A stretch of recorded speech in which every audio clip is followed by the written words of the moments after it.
frozen or this crime, and suddenly I have a feeling that, where am I? Right. And you know, this is the first dose of poison which we all get every morning after reading the newspaper. When you go to the theater, you get the same kind of feeling, and when you read books nowadays, the novels are the same. Right. So after a while, this feeling is that we are almost that everyone is a private madhouse for itself, right. and humanity itself is becoming a madhouse. And this, I must say, we find in Kafka to a higher degree than in any other writer. I hate to tell you how many people come into my office who are Joseph K's today. Yes. Yes, I would say the danger is that we will all become Joseph K's if things will go on like this.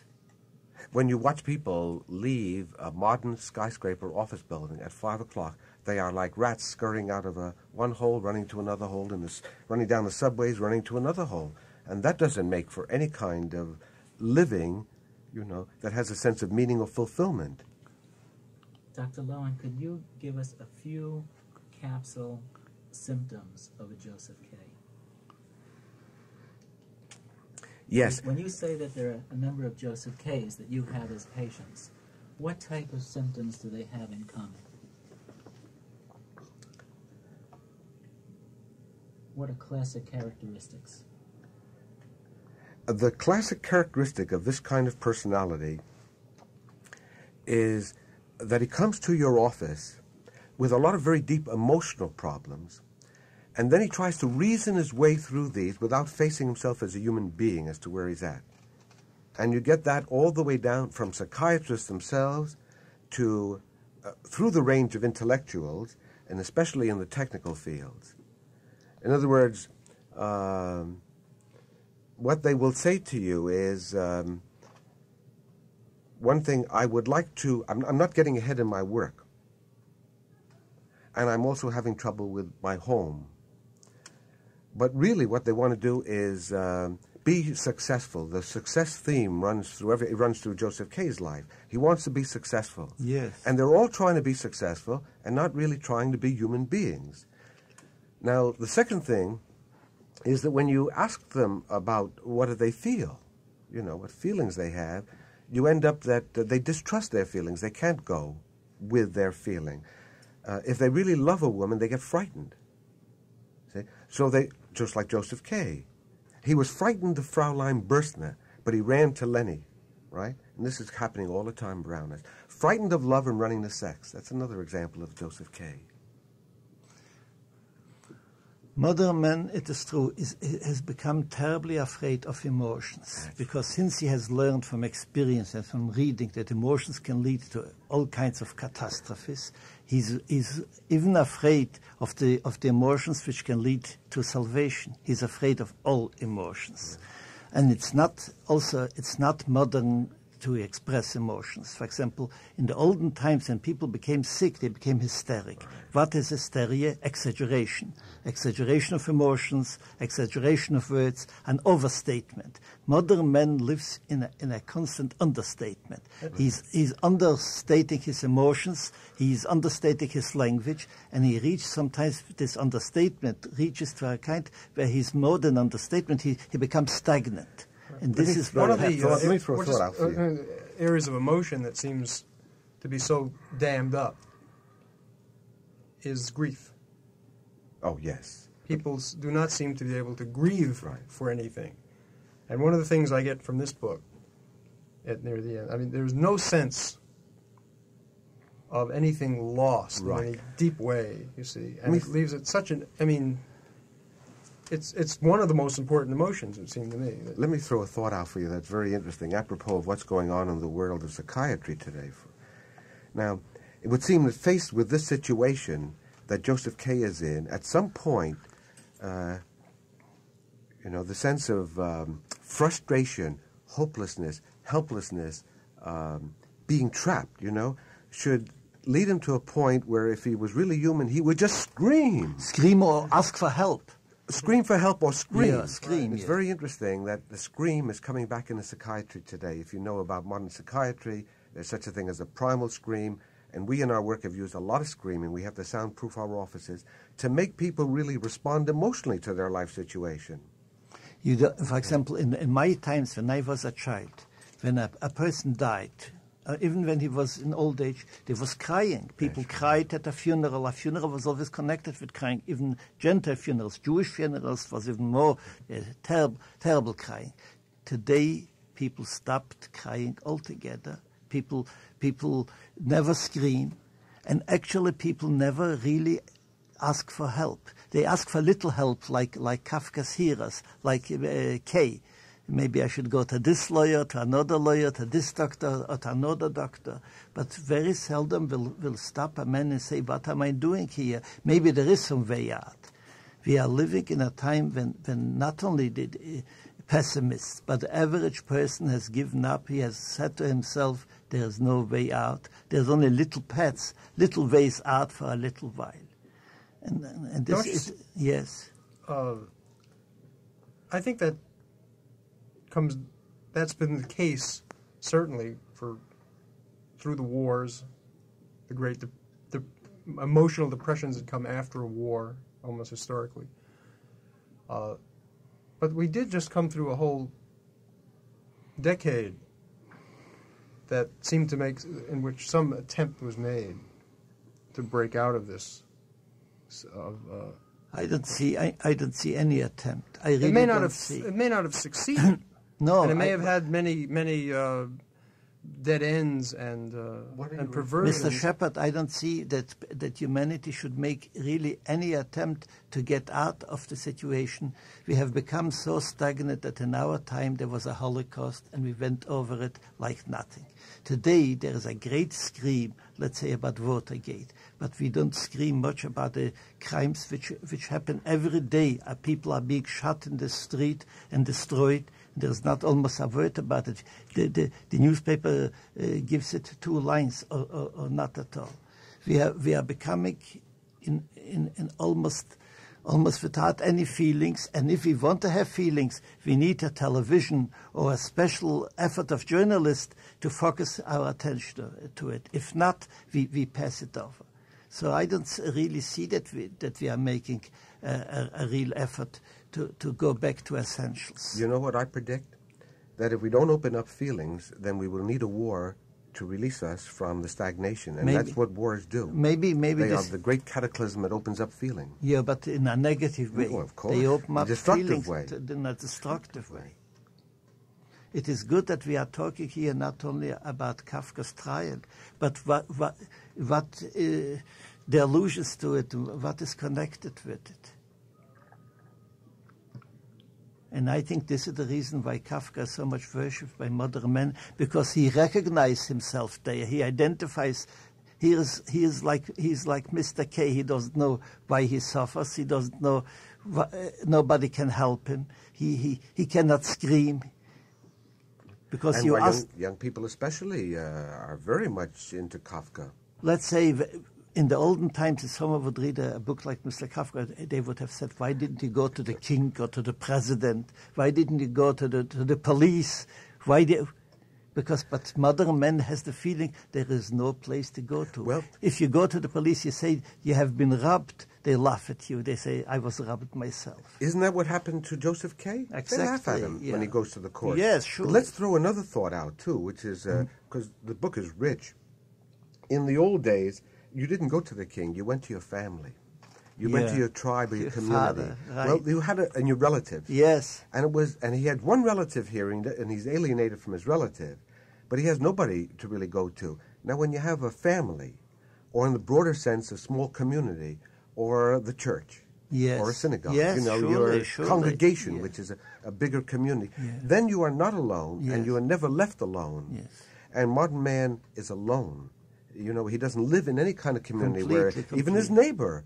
I mean, many people has no neighbor. have no neighbor. He has a neighbor, but he doesn't know. I know that I have neighbors with whom I lived for 20 years. I don't know their name. Yes.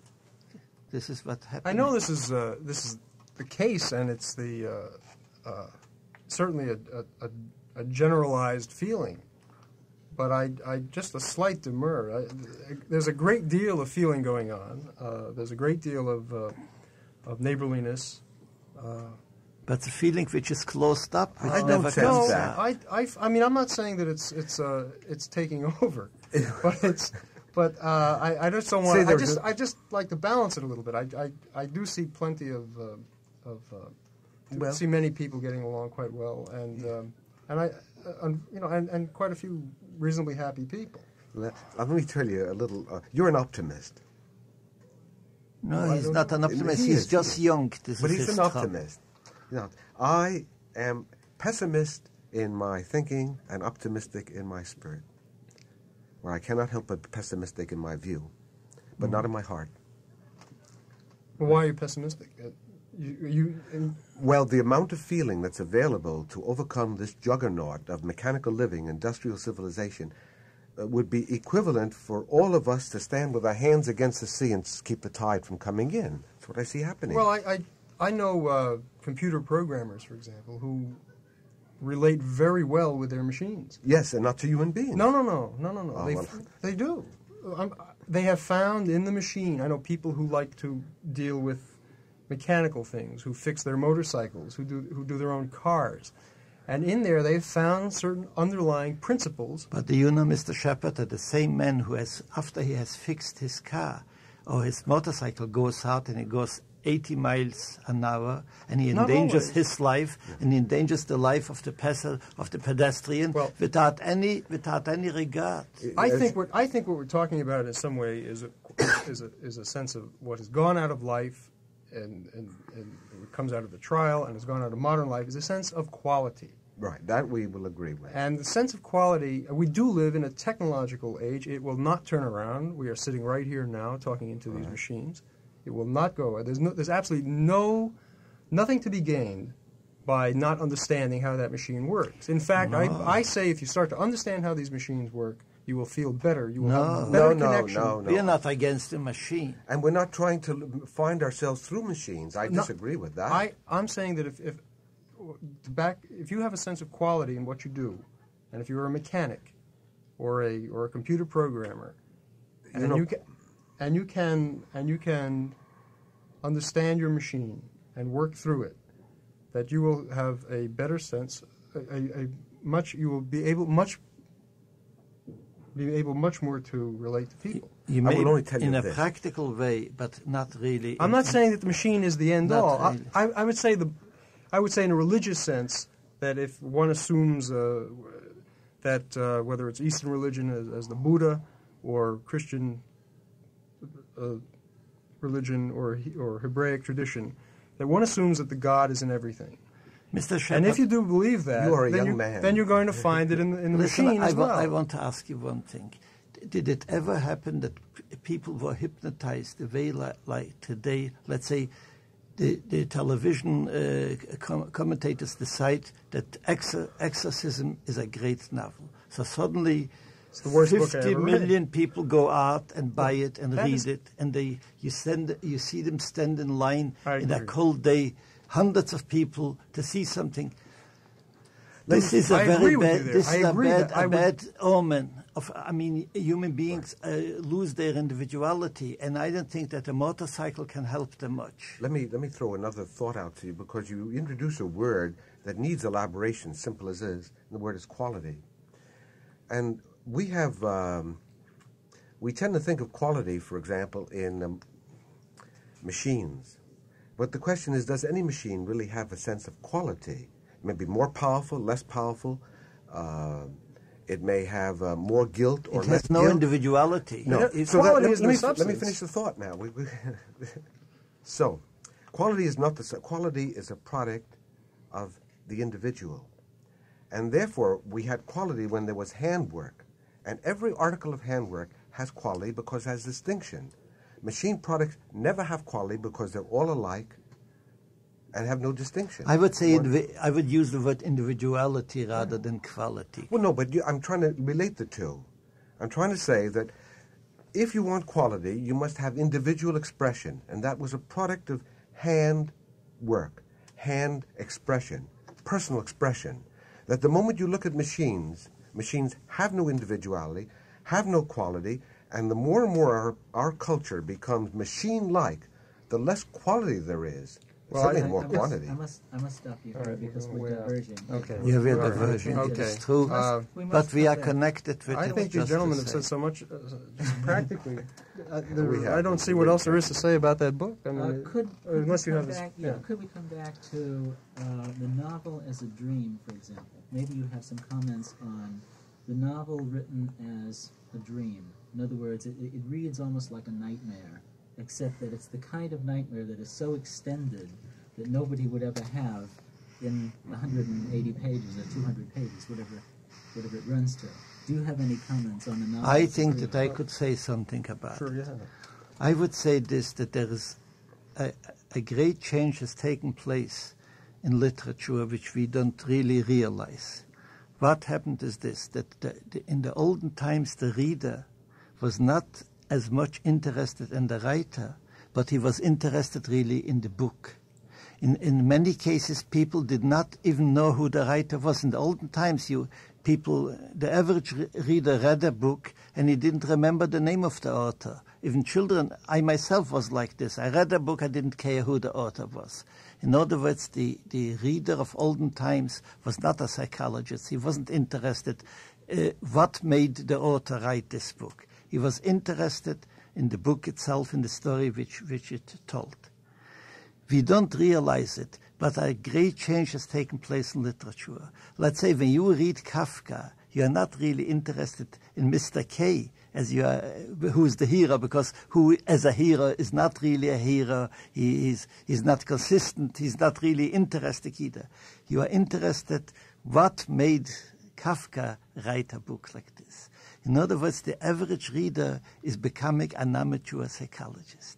And because of this, he does not care anymore about good books, because a good book means an interesting book, a book which you enjoy. He has become to such a degree a psychologist, he does not mind if you write a bad book. But as long as this is a puzzle, as long as you are puzzling him, and as long as you are a man who is more or less in the limelight, he will read. Let's say if Mrs. Kennedy would decide today to write a novel, or like Agnew did, the reader does not expect Agnew to write a good novel. As a matter of fact, if Agnew would write a good novel, he would be very much disappointed. He's interested to see what kind of a novel would Agnew write. And this is going on in the whole of literature. And I would say that our interest in Kafka is also of the same kind. It's not that we are interested in the trial. We are interested who is the man who wrote this trial. We are not interested in the castle, but we're interested why did this man write the castle? What made him do it? And this is the literature. Modern literature is going more and more in this direction. And because of this, the value of a book is not anymore as important as it used to be in the olden times. In the olden times, the critics would find out here is the construction is not good. It's not clear enough. It doesn't have enough roots. It doesn't have enough description. Today, what we are really looking in book is every one of us is in his own way a little psychoanalyst, a little psychiatrist, and he wants to find what makes the author do this.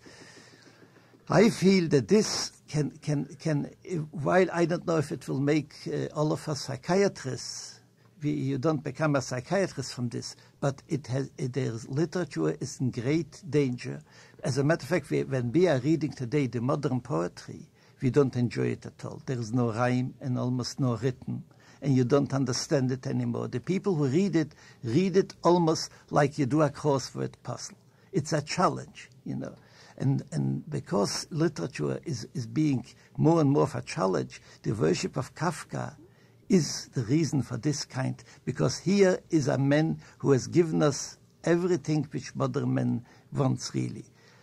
He's a psychological puzzle. He's a puzzle in a literary puzzle, and we want to know what's going on. As I said, one Kafka is enough, and one Joyce is enough, and one Proust is enough. But if literature is going to go in this direction, I think it will happen to prose what happened to poetry, which it will become a kind of a jargon only for those who are interested in deciding what did this poet mean by it. But if the trial is a puzzling dream, it's certainly one that the reader can feel terrific relationship with. Yes, we feel a terrific relationship because we would like to know what our dreams are. But actually, since dreams cannot really be, the puzzle of the dream cannot really be decided, we will never know what it remains a puzzle. But Kafka wasn't writing, I don't believe Kafka consciously writing a puzzle. He did through the most detailed and almost surreal observation of detail. I don't mean this. He gave us a feeling that these were our dreams. More than that, you see, when you speak of this having a dreamlike quality and the nightmarish quality of it, and we're fascinated by it, it's not only because that is absolutely true what you say about the psychological aspect of it. Yes. We interpret our dreams, Yes. we look for meanings in our dreams, because too many people today find themselves confused sometimes in their real living as to what is dream and what is reality. And the book itself gives you that feeling. Is it a dream or is it reality? And here again, we're dealing with a modern condition that we don't know. We go through our lives doing all the things we do, and sometimes we feel, I never really did it. I can't remember what I did yesterday. Mm-hmm. It fades like a dream. It lacks that reality, you know? And on the other hand, our dreams become more real even than our daily living. So here again, the trial is a significant story. Kafka worked very hard on getting that dream quality. Yeah, it didn't just come. But it doesn't have really any reality. I mean, it is a dream. It remains a dream. But the fact that modern men pay so much attention to dreams, and he thinks that from the dream he can learn reality, is in itself kind of symptomatic. Yeah. Well, Kafka would have laughed had he thought had he read a third of the criticism written about his work. Oh yes, yes. But he does. I mean, he does have the impact of his books and his work and his life. I would say that from Kafka we can learn really a lesson in a negative way, what society shouldn't be and what literature shouldn't be. And this, I don't mean by this to diminish Kafka, to belittle him. He was a great man, because if a man guesses so well what's going to happen, he's a genius altogether. But I would say, I feel that in the worship of this kind of literature, I feel a danger to literature and to society altogether. Because if we will all become amateurish psychiatrists, we will lose ourselves completely. One thing about Joseph K. Joseph K. comes across as a cartoon of a character rather than a character. And the expressionist painters have done this a great deal also. Instead of going into great detail, as Leonardo would do, where you have photographic representation, you have cartoon-like figures, as in Munch. Modern painting has become almost of this kind, where he paints a few lines and he says it's a sunset, which reminds me that there was in Warsaw a painter, and he went to Spain, he came back, and he brought back a picture which was one black line and then in it a red dot. And his father was a simple man, said, what is this? He said, a sunset in Spain. I call it a sunset in Spain.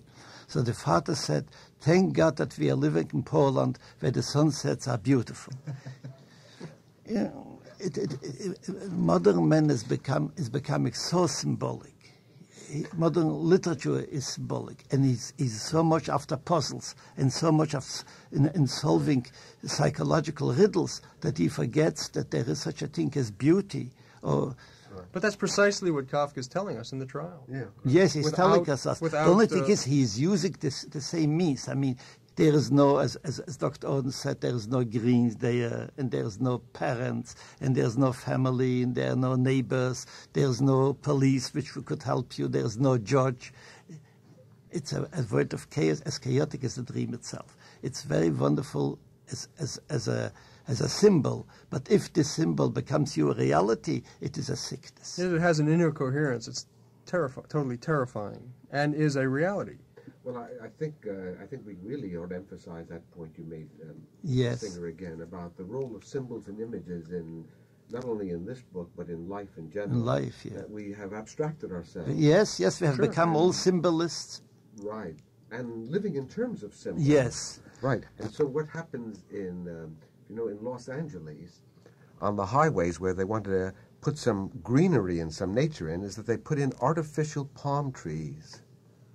So we live really in a Yes. plastic society, which is all full of images but with no reality. And let me tell you that in no time was there so much fashion, artificial flowers, as today. Although the world is full of flowers, people keep on buying artificial flowers. Mr. Sheppard, could you give us on tape some details about Kafka in relation to what we spoke about on the phone in terms of letters to Felice? Some of what you found in the book.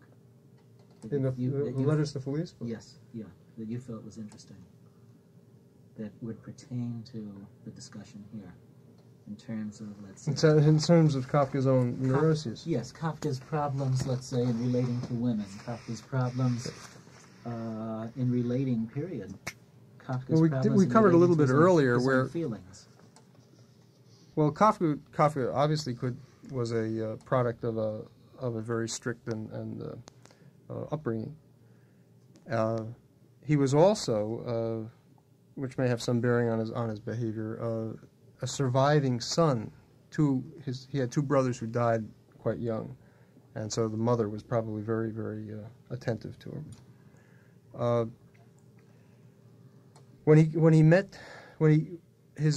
His relationship to Felice Bauer and some of the other women in his life was totally abstract. He could only relate to them as romantic objects, idealize them, and then fall down before them, prostrate himself before them, and just tell them how inadequate he was. It was a cycle in his life until his last years, the very last year of his life, where he happened to meet a young woman, Dora Diamond, who was a Hebrew scholar. And in the last years, he made some effort to have a real relationship with a woman. And it seems that he may have achieved something or condensed this relationship in a very odd way. She became to him almost a sister, a mother, a love object, and a companion. And if there was any happiness in his life at all, it happened all in that very brief last year where before he died. Do you believe, Mr. Sheppard, that Kafka suffered from impotence all his life? He says in some of the letters, he uses a lot of the imagery of impotence. In fact, in one of the letters, he talks about himself as a shriveled worm on the ground. And if that isn't emphatic enough, I don't know. One would say it's too bad Masters Johnson's techniques weren't available in those days. Yeah. No. But impotence is a big problem among modern men. Modern men. Tremendous. You know, we talked earlier about the Oedipal situation, perhaps, where his father was the dominant figure, and he had no real close relationship to his father. That is, that he was probably close to his mother, but unable to really assert himself masculinely vis-a-vis her, or to feel he had any right to any closeness erotically with her. And the Oedipal situation goes into the whole double standard, which is also expressed in the book in relation to women. There is the woman who's on the pedestal, the romantic figure, and the woman who was available sexually, who was a prostitute. And we think we've abolished the double standard and the Oedipal situation today, but it goes into the very notion of success and progress. And I'll throw out a thought about this. I think in Kafka's time, certainly in the last, probably even much before that, the notion grew gradually that every son was to be a better man than his father, succeed, arise above his father. The inevitable result of that is to put a boy and his father in a competitive position. And the father looks upon the boy, therefore, as a challenge and in some way as an enemy rather than as a support. And then the mother is the one, of course, who's looking to the son to do this. She says, I'm disappointed in your father. You're going to achieve what he failed to achieve. You're going to love me like he really never loved me, and everything like that. And this is inherent in the very notion of progress. And we're still on the road of progress, and still, therefore, in the whole double standard, and still, therefore, in the whole Oedipal thing. Just luckily, the very notion of progress is being challenged today. When we think back to the days when it used to be said, if I could be as good a man as my father, I'd be happy. Exactly. There was a respect for the Exactly. past and for what your father had done. Exactly. And many people that I see as a psychiatrist who've risen above their father socially and financially come around at the end, after a long-studied relationship, to say, my father was a better man than I was. Came out of more difficult times. Of course, Kafka never, those